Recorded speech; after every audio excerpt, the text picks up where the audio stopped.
orações através da Tua palavra, Senhor, em nome de Jesus, amém, amém. Abra sua Bíblia comigo, em Lucas 4, pessoal, eu estou voltando à moda antiga, eu estou trazendo a minha Bíblia mesmo, eu quero encorajar você a começar a trazer sua Bíblia para a igreja, né? Se você, né, pastor Gerson, vamos voltar a trazer a Bíblia para a igreja, né, pessoal?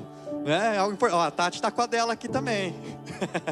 eu senti, sabe, que existe algo poderoso nessa palavra aqui, meus irmãos, né? Então eu decidi, eu quero voltar a trazer minha Bíblia para a igreja. Hoje a gente está muito no celular, né? Só que aí sabe seu celular, aí tem uma mensagem ali que você não respondeu, tem uma notícia que você quer ver, né? Meus irmãos, esse momento aqui é um momento precioso que a gente tem como família espiritual, né? Então eu quero você e nós como igreja, vamos voltar a trazer a Bíblia para a igreja, né? Vamos abrir a nossa Bíblia, né? Então quem trouxe a sua Bíblia, já abre comigo aí.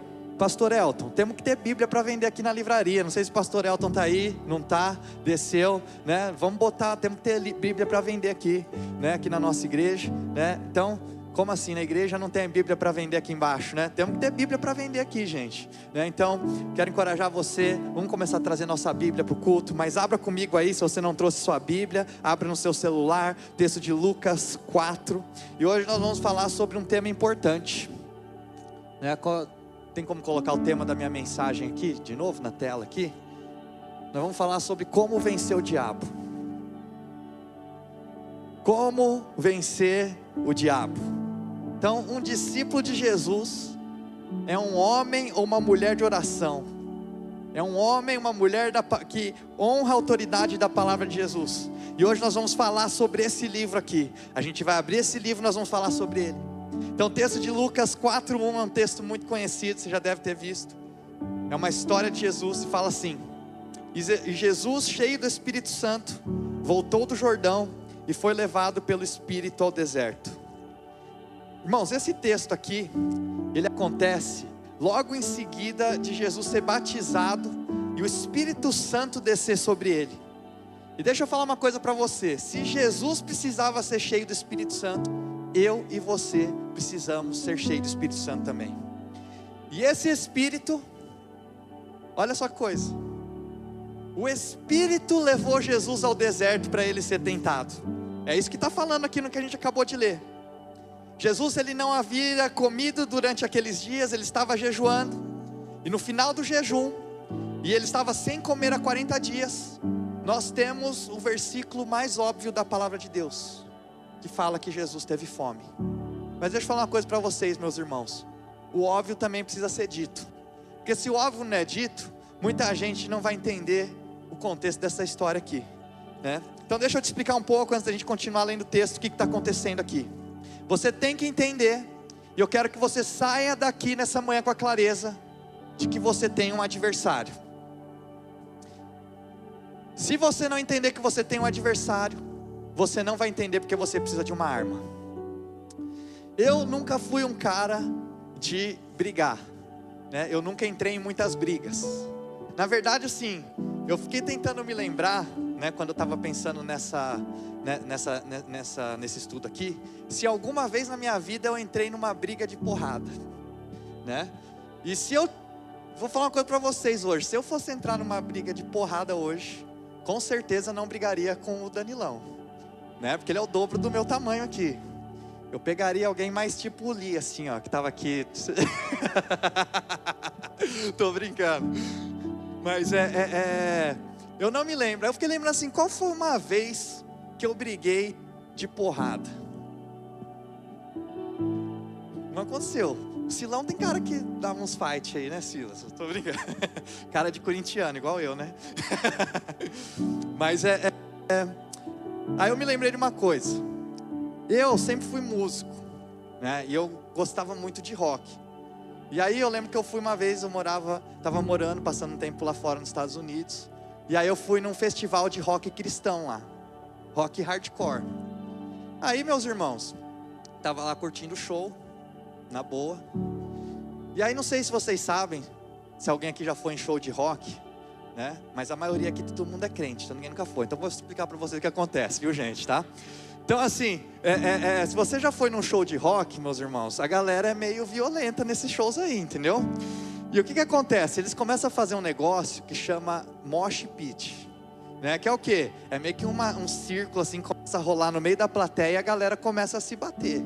É tipo 5 minutos sem perder a amizade, entendeu? Aí eu lembro que eu tava lá, primeira vez que eu tava num festival de rock, num show de rock ali. E aí eu estava ali e tal, e aí do meu lado começou essa roda, começou a galera começar a querer fazer essa roda, né? Aí eu, meio ingênuo, né? Primeira vez, inexperiente, falei assim, não, os caras vão fazer entre eles, né? Que curtir meu show, tô aqui para curtir o show. Tava lá, meus irmãos, curtindo o show e tal, de repente, nas minhas costas, recebo a primeira voadora que eu já recebi na minha vida. Foi tipo como é que é o nome? O Ryu do Street Fighter, né? Só os raízes vão lembrar, né? Veio com uma voadora nas minhas costas, meus irmãos. Caí no chão, ralei o cotovelo. Aí pensei assim, foi a única vez que eu entrei numa briga na minha vida. Falei assim, quer saber de uma coisa então, né? Então já entrei lá no meio do negócio e vai que vai, né? Mas aí Por que eu tô falando isso pra vocês, meus irmãos? Eu tomei um golpe de surpresa. Eu estava aqui curtindo o show, não estava prestando atenção. De repente, tomei um chute nas minhas costas. Tomei um golpe de surpresa. E deixa eu explicar uma coisa para vocês. Sabe por que eu tomei um golpe de surpresa? Porque o rapaz que me deu o golpe, ele sabia que eu estava numa luta. Mas eu não sabia que eu estava numa luta. E o que acontece? Talvez tem muitos de vocês aqui que não entendem que você está numa luta, que você faz parte de uma guerra espiritual que está acontecendo. E deixa eu falar uma coisa para você: se você não tiver um entendimento sobre isso na sua vida, se você não entender isso sobre a sua família, se você não entender isso sobre a sua casa, se você não entender isso sobre os seus filhos, se você não entender isso sobre o seu trabalho, meus irmãos, você vai tomar golpe de surpresa. E golpe de surpresa é um golpe que dói mais, porque você não está esperando.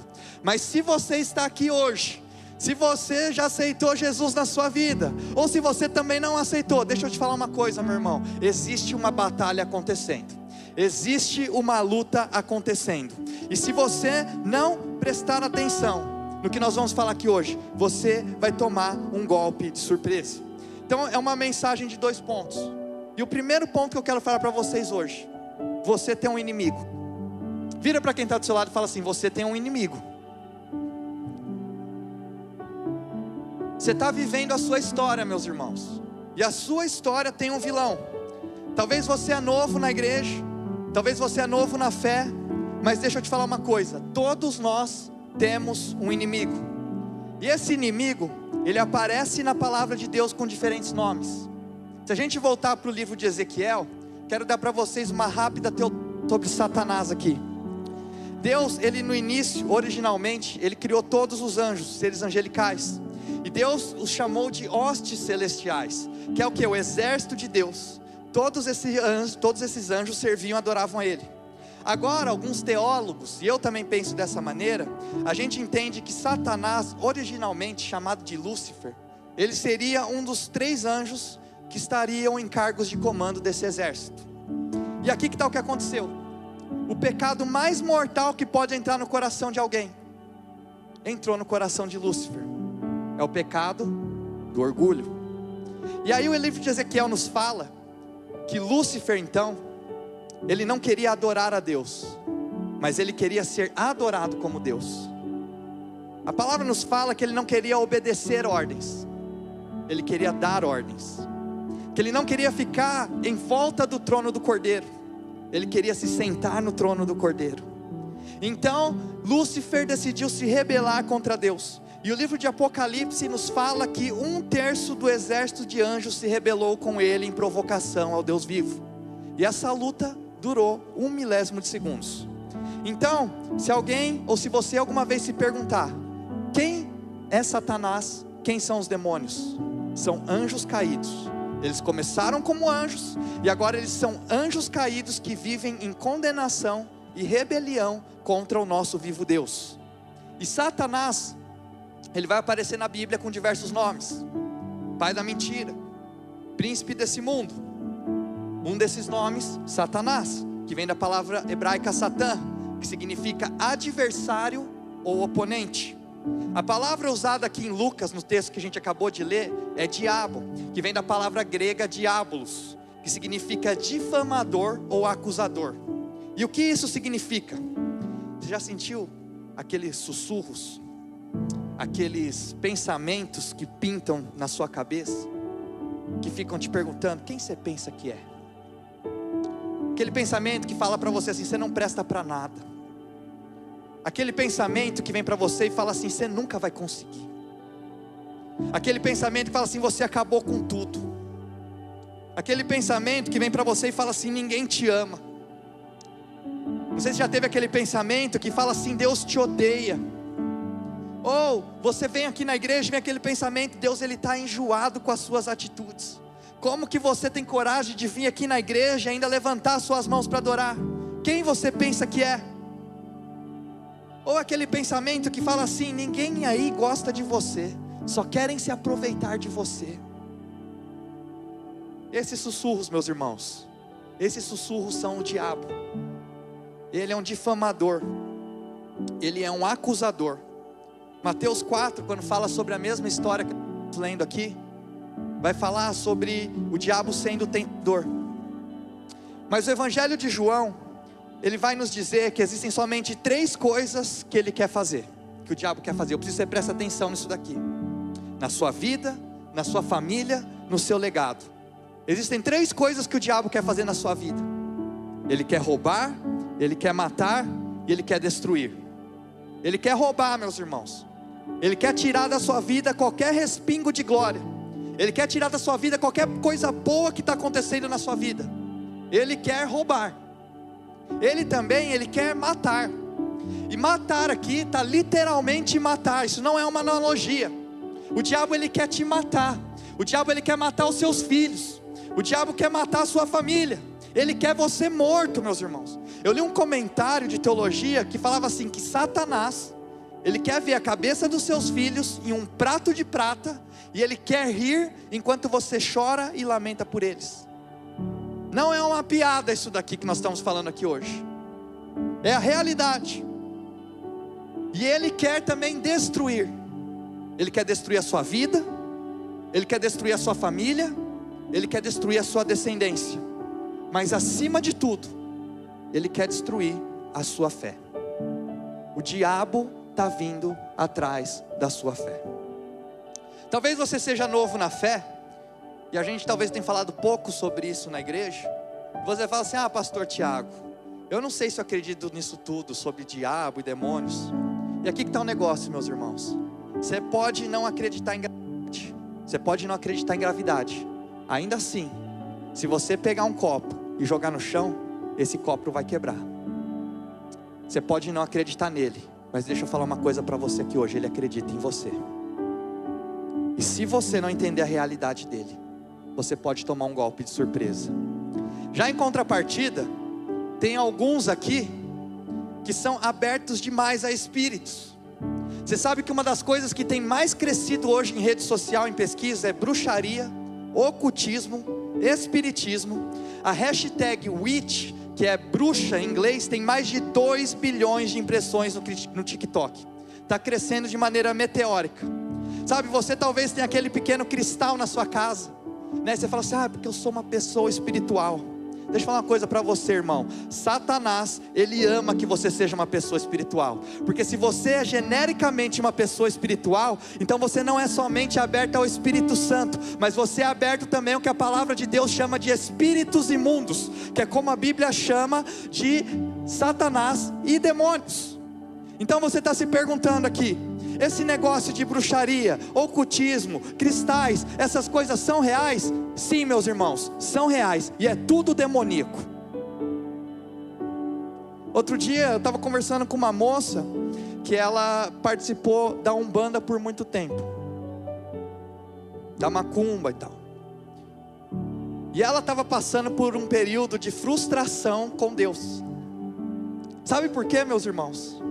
Porque ela falou assim: quando eu estava indo lá na macumba, tudo que eu pedia eles me davam. Se eu queria um contrato, eu conseguia. Se eu precisava de dinheiro, eu conseguia. Se eu precisava de um relacionamento, eu conseguia. Tudo que eu pedia, eles me davam. E parece que aqui na igreja eu me converti e as coisas não estão dando mais certo.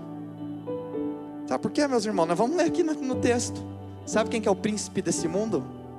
Não é Jesus não, Satanás. Tanto é que ele ofereceu esse reino os reinos desse mundo para Jesus. E Jesus não combateu o diabo quando ele falou isso. Quer dizer que ele estava afirmando que ele tinha autoridade sobre os reinos desse mundo. Aí você fica se perguntando também, e horóscopo, videntes, cartomantes? Meus irmãos, deixa eu falar uma coisa para vocês: não se envolva com essas coisas. Você não precisa dessas coisas para saber do seu futuro. Deixa eu falar uma coisa para você: você quer saber do seu futuro? Meus irmãos, esse livro aqui é o livro que fala sobre o seu futuro. E deixa eu te falar uma coisa: eu não sei o que você está passando hoje, mas eu garanto para você que se você ler esse livro aqui, você vai entender que nesse livro aqui fala que o nosso Deus já tem vitória sobre a sua doença, Ele já tem vitória sobre o seu problema, Ele já tem vitória sobre a sua depressão, Ele já tem vitória sobre tudo aquilo que o diabo tenta jogar contra você. Esse livro aqui fala do seu futuro, meus irmãos. Eu já li esse livro aqui várias vezes do começo ao fim, e uma coisa eu garanto para você: eu não posso te garantir aqui que você vai ganhar dinheiro, eu não posso te garantir aqui que você vai ter sucesso, eu não posso te garantir aqui que você não vai ficar doente, mas eu posso te garantir, meus irmãos, que se você for fiel a essa autoridade desse livro aqui, no final você vai ter uma surpresa boa, porque você vai ter um encontro com o Rei dos Reis, e você vai ter acesso a um lugar que chama vida eterna. E deixa eu falar uma coisa para vocês: esse livro fala, se você ler até o final, você vai ver que esse livro nos fala que Deus já te deu a vitória. Em 1 João, estamos falando do diabo aqui, 2:15-16 fala assim: não ameis o mundo, nem tudo que no mundo há. Se alguém ama o mundo, o amor do Pai não está nele. É forte, irmãos, porque tudo que há no mundo, olha só essas três coisas aqui, ó: a concupiscência da carne, a concupiscência dos olhos e a soberba da vida, não é do Pai, mas no mundo. Deixa eu falar uma coisa para vocês: Satanás, ele é derrotável, porque ele é previsível. Satanás, ele é derrotável porque ele é previsível. A Bíblia compara um pescador que fica jogando isca, e ele tem somente 3 iscas, porque o que há no mundo, concupiscência da carne, concupiscência dos olhos e a soberba da vida, não é do Pai, mas do mundo. Concupiscência da carne. O que é concupiscência da carne? Você pode pensar que é sexo, é isso, mas não é somente isso. A palavra grega aqui usada para concupiscência aqui é epitimia. Epa significa acima, intenso. Timia significa desejo. Então na Bíblia aqui, concupiscência aqui não é somente um desejo sexual, é um desejo intenso. Então é quando Satanás pega algo e faz você desejar aquilo de uma maneira exagerada, e trata aquilo como se fosse Deus. Então concupiscência da carne é a necessidade de sentir algo, é a necessidade de você sentir algo. Pessoa que é viciada em sexo tem uma necessidade de sentir algo. A pessoa que é viciada em álcool tem a necessidade de sentir algo. A pessoa que é viciada em drogas tem a necessidade de sentir algo. A pessoa que é viciada em pornografia tem a necessidade de sentir algo. Então aqui, qual que é a primeira isca que Satanás vai tentar jogar sobre você? Concupiscência da carne. Ele vai tentar gerar um desejo em você de sentir algo. Aí depois ele fala assim: concupiscência dos olhos. É o desejo de ter. Primeiro é o desejo de sentir, o segundo é o desejo de ter algo. Então é quando você fica fixado em algo, sabe? É você fala assim: nossa, se eu não tiver aquilo, eu não vou conseguir ser feliz, eu preciso daquilo. E você começa a pensar assim: eu não vou conseguir ser feliz se eu não tiver aquilo que está na minha mente agora. E de repente você está pegando algo que é bom, está levando a um nível de Deus, e a palavra então fala que quando você faz isso, você torna aquilo um pecado. Então é o desejo de você ter. E o terceiro, que é o que? A soberba da vida. Primeiro é o desejo de sentir, segundo é o desejo de ter, terceiro é o desejo de ser algo. A soberba da vida é sobre status, é viver para o aplauso das pessoas, ao invés de você viver para o aplauso de Deus. Então, fazendo uma analogia aqui a um pescador, eu cresci no interior, né? Não é minha coisa favorita, mas eu já fui pescar algumas vezes, né? Não sei se o pessoal aqui, tem gente, tem pescador aqui ou não? Ó, tem alguns pescadores aqui. Seguinte, você vai pescar, meus irmãos, você vai levar algumas iscas, e aí você joga a primeira isca. está pegando nada, sabe o que você faz? Você corta, você pega, enrosca outra, joga outro tipo de isca. Não está pegando nada, você corta, põe outra, joga a terceira isca. Meus irmãos, pegou. Sabe o que você faz? Você joga aquela isca de novo, e joga aquela isca de novo, e joga aquela isca de novo. E eu me tornei letal ali na pescaria, porque eu entendi a isca que está pegando naquele dia. Deixa eu falar uma coisa para vocês. Satanás, ele é previsível. Sabe o que ele vai fazer todos os dias na sua vida? Ele vai pegar essas 3 iscas que ele tem: concupiscência da carne, concupiscência dos olhos e soberba da vida. E ele vai jogar sobre você. A primeira não pegou? Ele corta, põe a segunda. Não pegou? Corta, ele põe a terceira. Soberba da vida, pegou no seu orgulho. Hoje ele está mais orgulhoso. Sabe o que ele vai fazer, meus irmãos? Ele tem o filme inteiro da sua vida até aqui gravado. Ele não sabe o seu futuro, mas ele conhece o seu passado.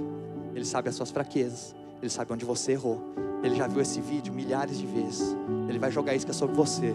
Pegou, meus irmãos? Sabe o que ele vai fazer? Ele vai jogar de novo. Ele vai jogar de novo. Ele vai jogar de novo. Até que ele consiga destruir com você. Até que ele consiga destruir com a sua família. Até que ele consiga destruir com o seu futuro. Até que ele consiga destruir com o seu legado. E ele joga. Todo dia ele está jogando isca, meus irmãos. Todo dia ele está jogando lá. E eu queria que você refletisse o seguinte. Pensa nisso que eu vou te falar aqui agora. Porque eu quero que você tenha uma resposta para essa pergunta. Você não vai me dar essa resposta, mas você precisa ter uma resposta para essa pergunta. Se você fosse Satanás, o que você usaria para acabar com a sua vida?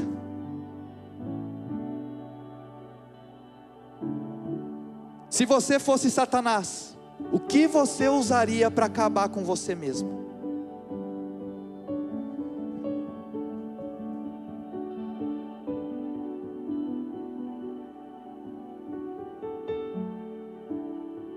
Quando você tiver resposta para essa pergunta, meus irmãos, é para isso que nós estamos aqui.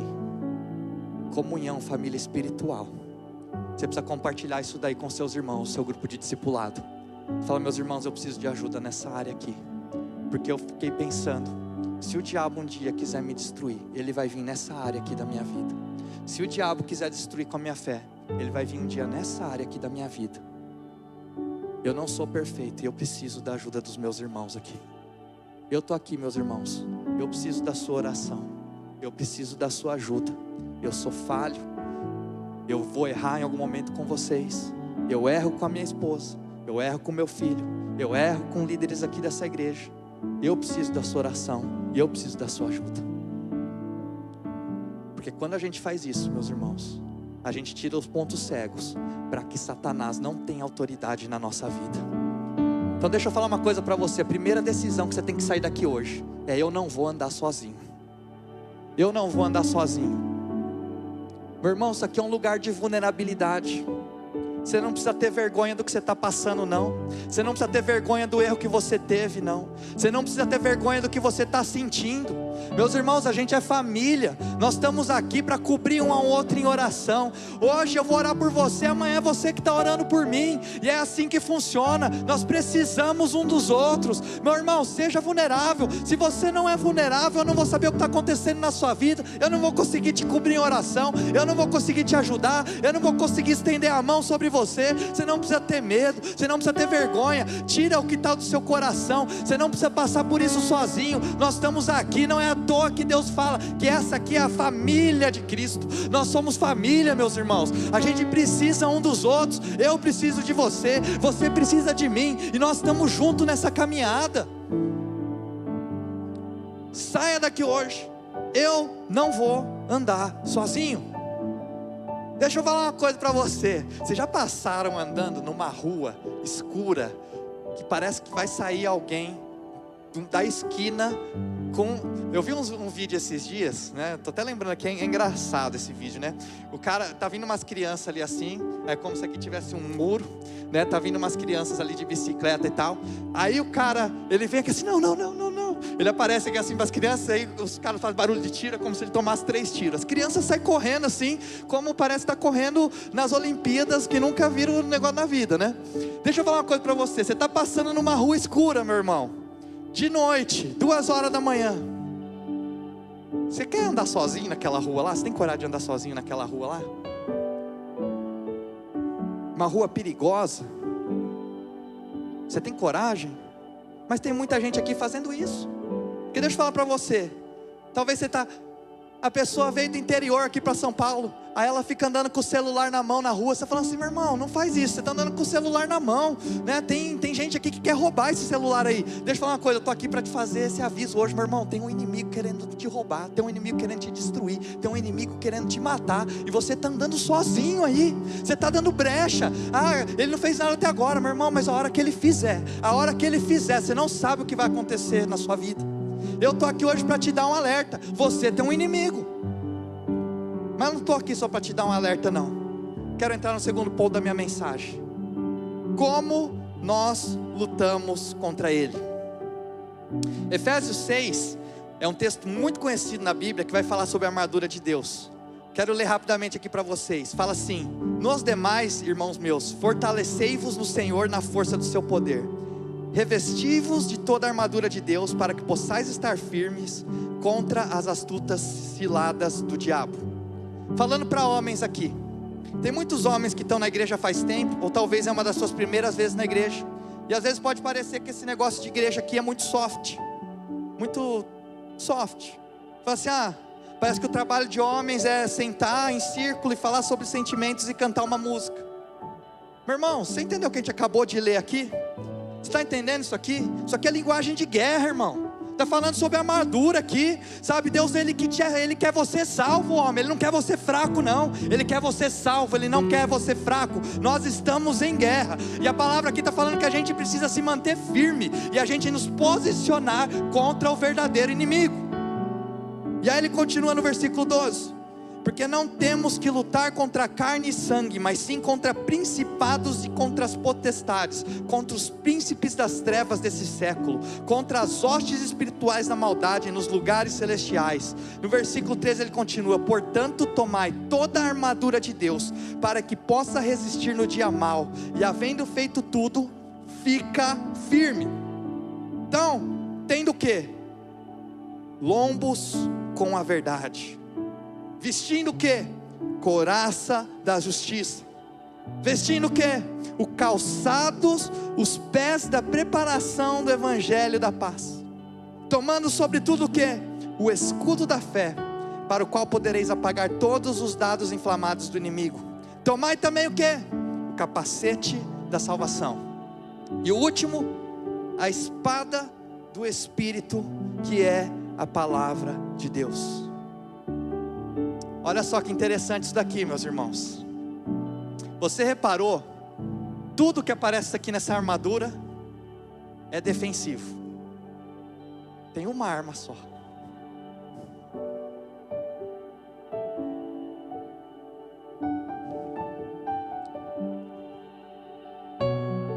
Tem uma arma só.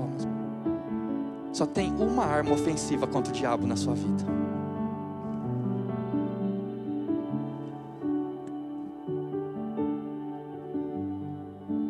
Calma aí que nós vamos falar mais sobre isso aqui.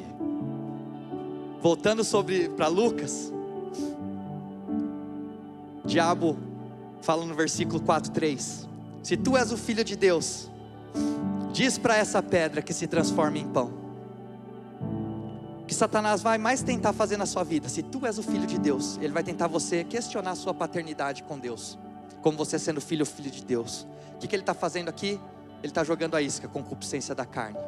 E aí Jesus vem e ele cita Deuteronômio 6, e flui dele como água, meus irmãos. Jesus respondeu: está escrito, nem só de pão viverá o homem, mas de toda a palavra de Deus.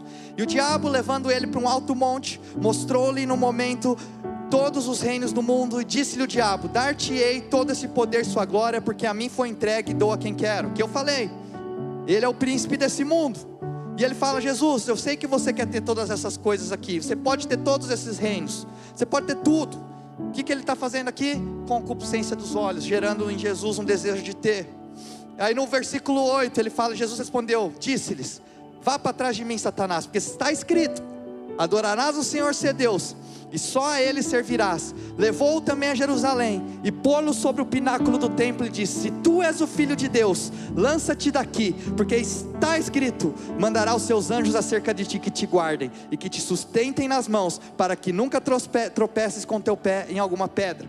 Agora o diabo, meus irmãos, ele é tão astuto, que ele vem aqui, no terceiro, que é a soberba da vida, e ele cita a Bíblia para Jesus.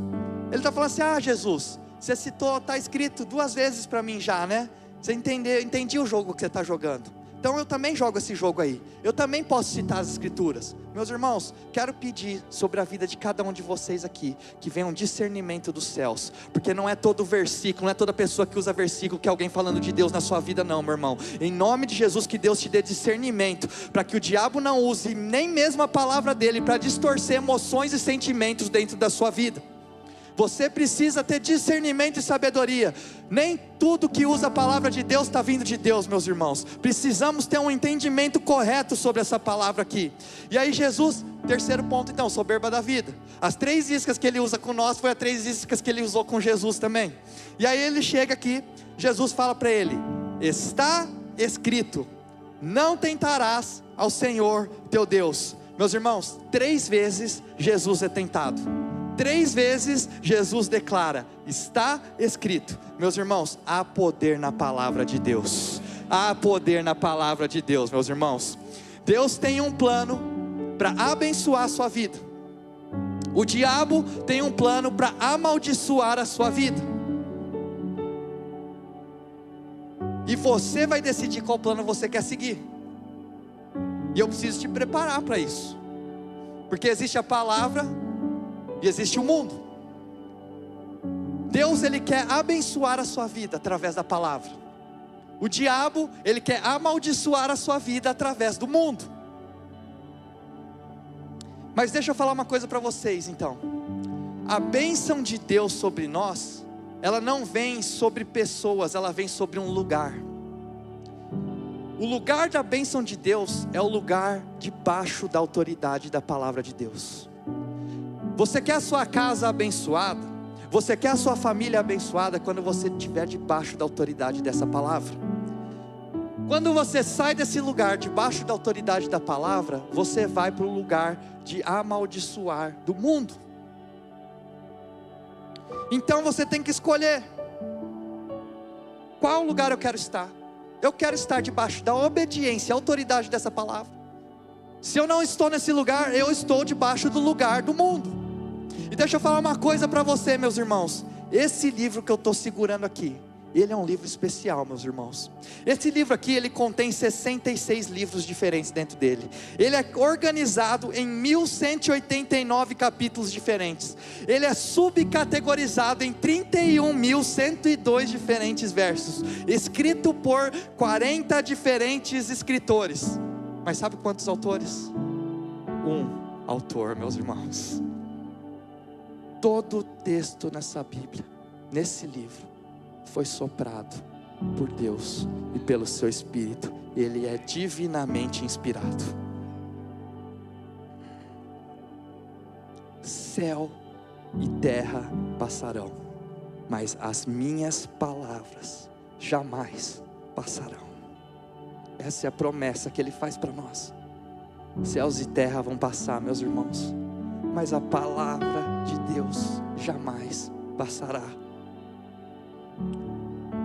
E o fato de esse livro estar disponível para nós hoje aqui, no nosso idioma em 2026, isso aqui é um milagre, meus irmãos.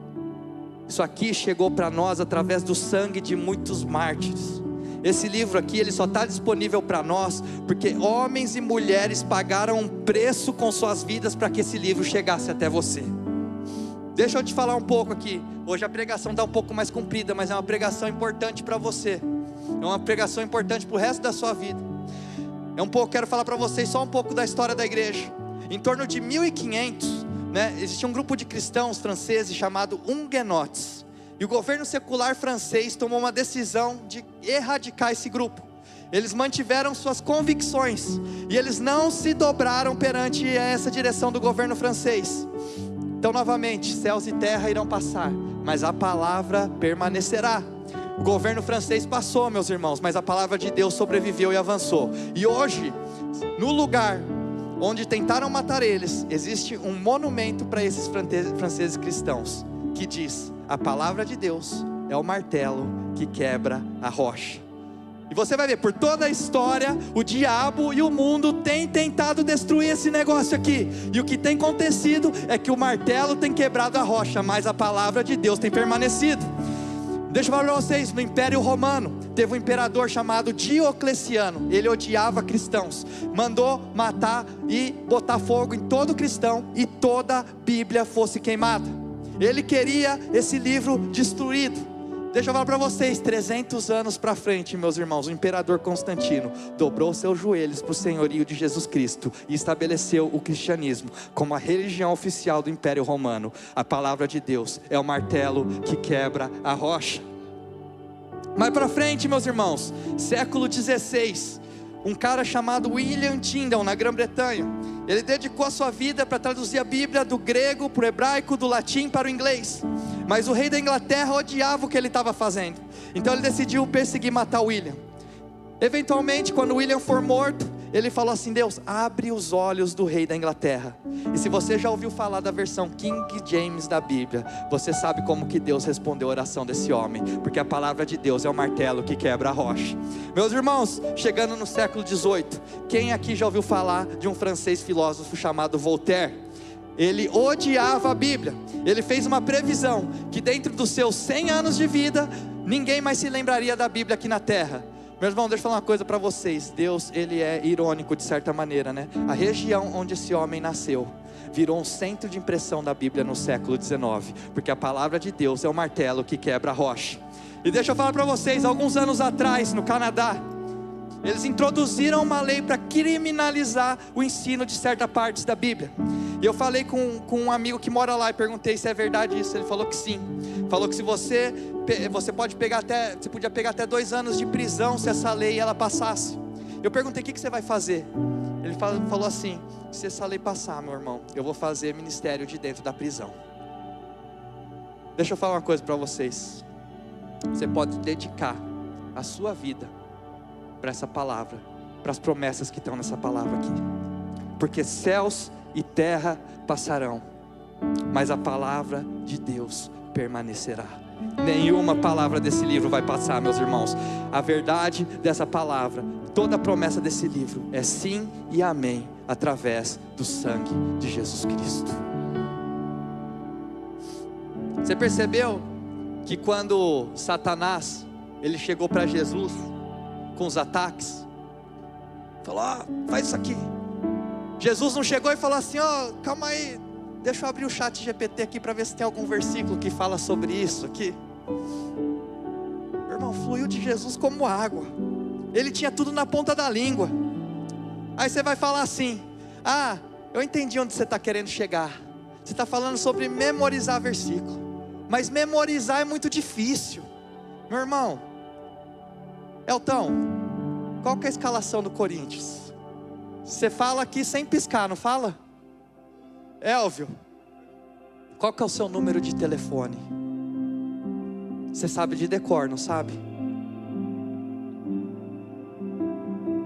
Davi, seu endereço, você sabe de decor, não sabe? Memorizar não é difícil, meus irmãos. Memorizar tem a ver com prioridade, tem a ver com aquilo que você quer esconder dentro do seu coração, para que você possa lutar com as iscas que o diabo vai levar para dentro de você. Então deixa eu te falar, primeira coisa que eu falei que você vai sair daqui hoje é entendendo que você não pode andar sozinho.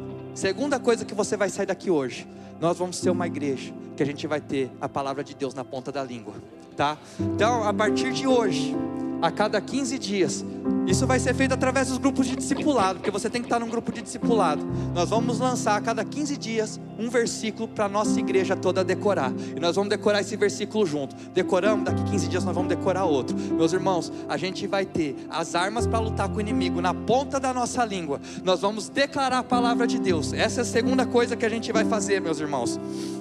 E deixa eu falar uma coisa aqui. para os homens também agora, principalmente se você é um pai ou um marido. Se você é pai ou você é marido, Deus posicionou você como cabeça do seu lar. Deixa eu falar uma coisa para você: Satanás está vindo atrás da sua família, Satanás está vindo atrás dos seus filhos, Satanás está vindo atrás da sua esposa. Você tem uma responsabilidade, meus irmãos. E tem muitos homens aqui que estão sendo atacados e não tem nem coragem de levantar a espada. Você tem uma responsabilidade, meus irmãos. Você tem uma responsabilidade de levantar essa espada e se manter firme perante o seu povo. Como que você faz isso? Cresce, meu irmão. Está na hora de você amadurecer. Porque se o único momento que você se alimenta é quando você vem aqui na igreja, eu pego a comida aqui numa colherzinha e coloco na sua boca, meu irmão, você está na hora de você começar a crescer. Eu te amo, eu quero falar isso, é amor para você, mas você tem agido como um bebê. A palavra de Deus fala em Hebreus, de fato, embora a essa altura já devessem ser mestres, vocês precisam de alguém que lhes ensine novamente os princípios elementares da palavra de Deus.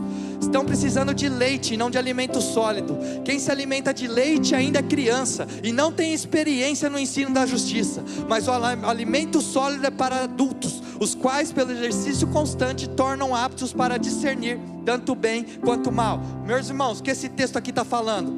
Você está com 40 anos aí e você ainda precisa que alguém fique colocando comida na sua boca? Deixa eu te falar uma coisa: bebê é a coisa mais fofa que tem, meus irmãos. Estou com meu filho lá, minha esposa grava vídeo todo dia, tira foto e todo mundo come, porque bebê é a coisa mais fofa que tem. Mas sabe uma coisa que não é fofa? É um homem barbado de 40 anos agindo igual um bebê. Isso não é fofo. Então deixa eu falar uma coisa para você: você quer se levantar como homem da sua casa, você quer se levantar como um discípulo de Jesus. Isso vale para você, mulher, também. Você quer ser uma mulher discípula de Jesus, uma mulher que ora e abençoa e intercede pela sua casa e pela sua família. Deixa eu falar uma coisa para você: você tem que pegar essa palavra, e essa palavra aqui, você tem que aprender a se alimentar com ela. Porque você fala assim só, você chega aqui no domingo, você fica, me alimenta, me alimenta, me alimenta. Ah, última igreja que eu passei não me alimentou. Meu irmão, deixa eu te falar uma coisa: você está na hora de você crescer. Começa a alimentar você mesmo, amadurece e aprende a você fazer sua própria comida. Você tem esse livro disponível para você aqui. O problema é que você não está abrindo ele. Você está vindo aqui de domingo e está esperando ser alimentado.